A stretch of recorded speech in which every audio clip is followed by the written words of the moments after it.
Okay, so we are on chapter 3. Let's get started.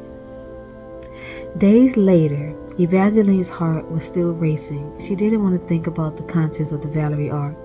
She didn't want to wonder at its secrets. She didn't want to remember how desperate the old librarian had sounded when he said, "If you only knew the truth." "We're running out of time," Havelock said, voice gruff as their coach rumbled down another cobbled street frosted in white-blue snow. Havelock had been Apollo's personal guard, but now he acted as Evangeline's escort while the two of them covertly searched for a remedy for Apollo's condition.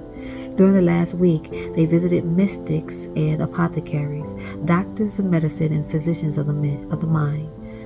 They'd opened previously locked doors and entered libraries full of fables, but none of them had offered any help. "No one has been in a suspended state since the days of Honora Valor," was the general refrain, followed by curious stares that prompted quick departures. No one knew Prince Apollo was still alive, and word of it could not get out. Apollo was too vulnerable in his current state. As far as the public was concerned, Prince Tiberius, Apollo's younger brother, had murdered him. Evangeline felt a pinprick of guilt, knowing this was false. But since Tiberius had tried to kill her, she didn't feel all that guilty. "This might be our last chance to save him," Havelock said. Evangeline knew that he wasn't entirely right. She could always agree to open the Valerie ark for Jax, but she hadn't mentioned that to Havelock. She still hoped there was another way to save Apollo. "Have you seen the latest scandal sheet?" Havelock asked. "I've been trying to avoid it," Evangeline replied. Yet she took the rolled page when Havelock held it out across the chilly coach. The Daily Rumor. All Hail Lucien Jareth Acadian by Christoph Neitlinger. The newest heir to the throne, Lucien Jareth of House Acadian, is scheduled to arrive in Valor Vale tomorrow, and already there are more rumors about him than I can keep track of. I've heard that when he's not building homes for the poor or finding families to take in stray dogs and kittens, he's teaching our orphans how to read. Our royal liaison at Wolf Hall has also confirmed that preparations for the next Never Ending are already underway. Evangeline stopped reading, unable to stomach more. It had been like this for the last week. As soon as she had been cleared of murder, the papers had switched to printing stories about the new heir to the throne, a distant cousin of Apollo's, Lucien Jareth Arcadian. The tales were always treacle sweet, making this Lucien person sound more saint than man. "I wonder how much of this is actually true," she mused. "Don't know," said Havelock. "I think the only thing we can count on is that he will arrive tomorrow." Tomorrow. The word suddenly sounded so menacing. Even if that Lucien really was a paragon of virtue who loved orphans and spent his time saving puppies, he'd still be taking Apollo's throne tomorrow. Unless Evangeline cured her prince today. "You don't have to worry," Evangeline said with more confidence than she felt. "Lala will be able to help us." The coach stopped as it reached the spires. To Evangeline, the twisting towers of flats and shops looked like stacks of snow-dusted fairy tales. This was where Ariel, Lala, Lagrimas lived, also known as the unwed bride. Lala was a fate like Jax, except she was Evangeline's friend. When Evangeline had been poisoned by Tiberius, Lala had been the one to cure her, and Evangeline desperately hoped Lala could do the same for Apollo. Evangeline had actually come to visit Lala straightway, but the sign outside of her flat had said, "Off adventuring." Evangeline didn't know where her friend had gone adventuring, but she sent royal soldiers to watch for her return, which, according to them, had happened that morning. Evangeline's breath came out in puffy white clouds as she climbed the steps to Lala's. She'd never noticed before, but the railings had lines from stories carved into them. Things like, "Once upon a time there was a girl with a furry tail that twitched whenever snow was coming." And, "Once there was a house where laughter constantly curled from the chimney instead of smoke." Lala's flat actually felt like the sort of home that unbidden laughter might float out of.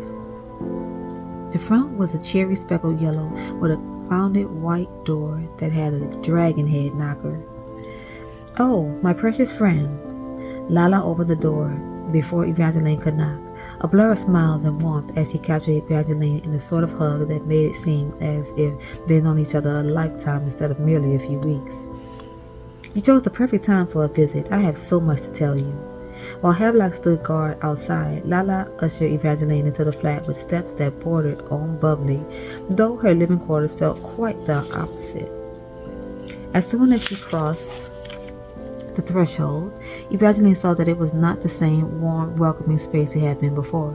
The fireplace was vacant, the bright furniture remained, but the walls were naked and the tables were bare. Even Lala's little birdcage lanterns were gone, save for the one that rested atop a stack of packed trunks waiting beside the door. "You're leaving?" Evangeline felt a great jab of disappointment. She hoped her assumption was wrong, but even Lala's clothes seemed to confirm it. Usually Lala wore sequins or feathers or shimmering mermaid skirts, but today her dress was the sedate color of fresh cream, the long sleeves that concealed the dragon flames tattooed on her brown arms. The gown was floor-length, as was the fashion in the magnificent north, but when she stepped toward the sofa, Evangeline glimpsed a pair of heeled travel boots peeking out from the hem. "I've been bursting to tell you. I'm engaged."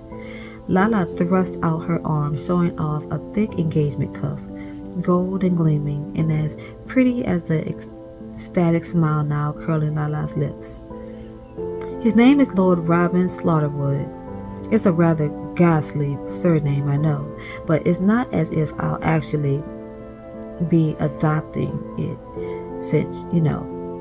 Lala trailed off with a laugh that Evangeline would not have expected. Lala had once confessed to Evangeline that fates were always fighting the urge to be that which they were made to be. Lala was the unwed bride. Therefore, her primary desire was to find someone to love her, even though she would always destined to be left at the altar, crying tears so powerful that if a human drank them, they would die of heartbreak. And yet, here Lala was with a fresh engagement cuff and hope filling her pretty eyes. "I'm so happy for you," Evangeline said, and she was a little surprised to find that she meant it.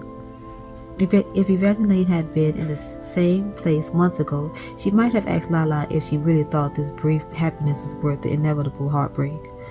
People called it heartbreak, but Evangeline thought that losing someone you love broke more than just a heart. When she had lost her first love, it had shadowed her entire world.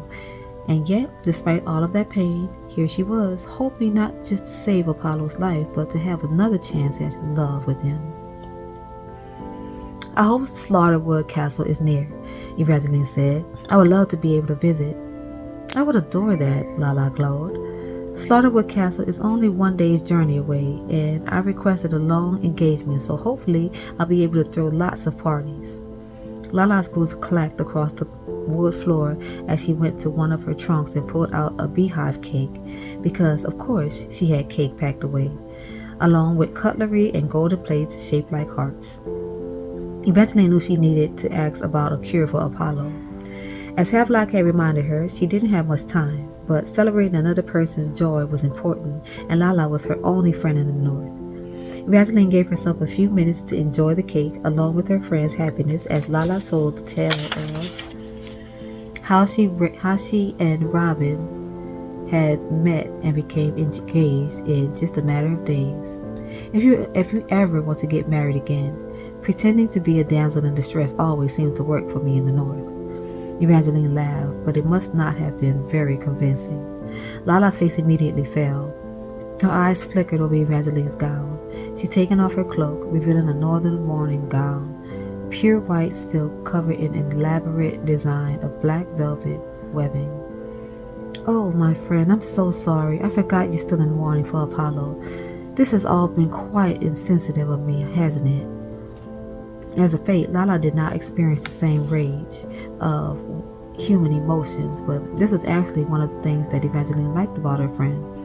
While Jack's lack of humanity made him cold-blooded and remorseless and the bane of her existence, Lala seemed to make her more authentic and forthright. "Please don't feel bad. I'm not truly in mourning," Evangeline confessed, and the rest of the words all seemed to rush out. "Apollo is alive. The stories you heard about his brother poisoning him weren't entirely true. It was actually Jax who did it. He put Apollo in a state of suspended sleep to manipulate me." Evangeline wasn't sure how much Lala knew about the Valerie arcs.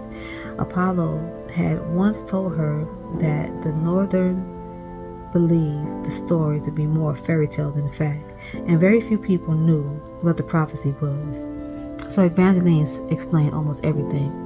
"Jax believed I'm prophesied to be the one key capable of unlocking the ark, and he said that he'd only cure Apollo if I find the stones and open the ark for him."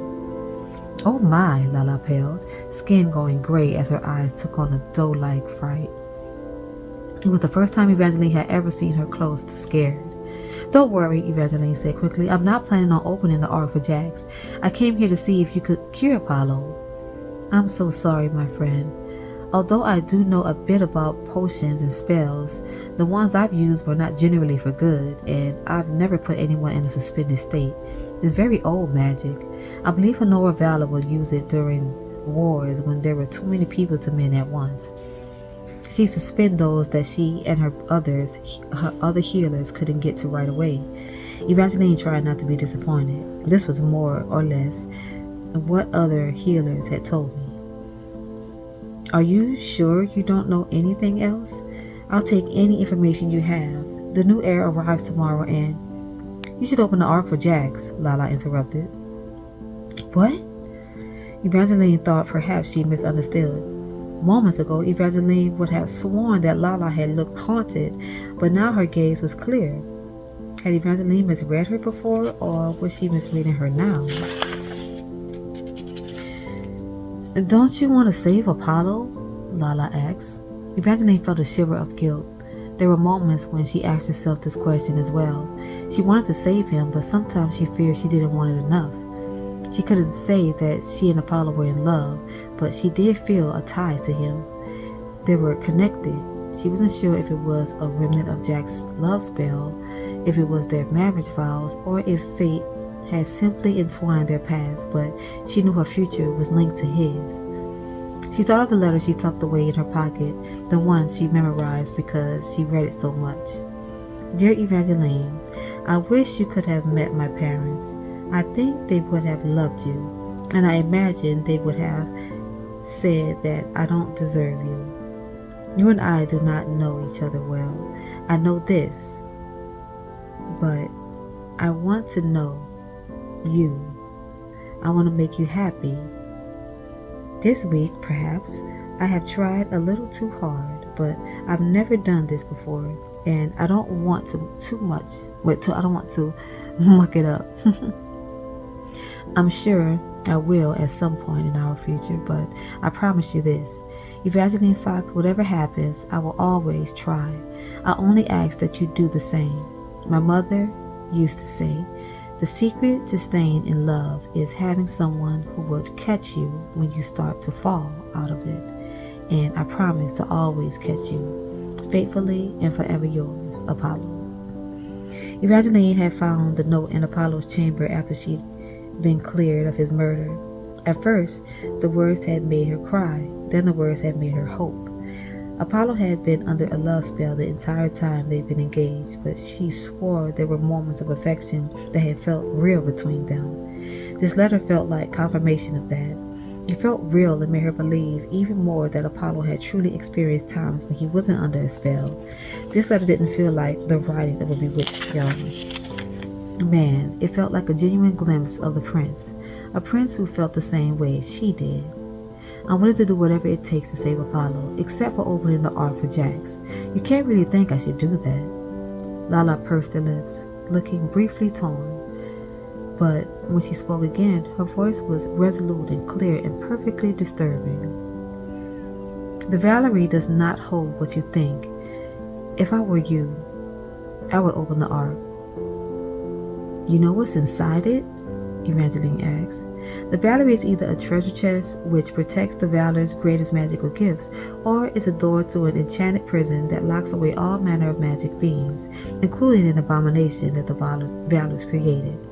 Lala broke off with a scowl. I hate this story curse. She set her half-finished cake on the table with a loud clack, took Evangeline's hand, and then appeared to concentrate very hard. But this time, when she tried to tell Evangeline what she believed was in the ark, the only words that came out were gibberish. That freaking curse is ridiculous. I don't like it either. Can't even get your words right. But anyways, that's it for tonight. And until next time, good night.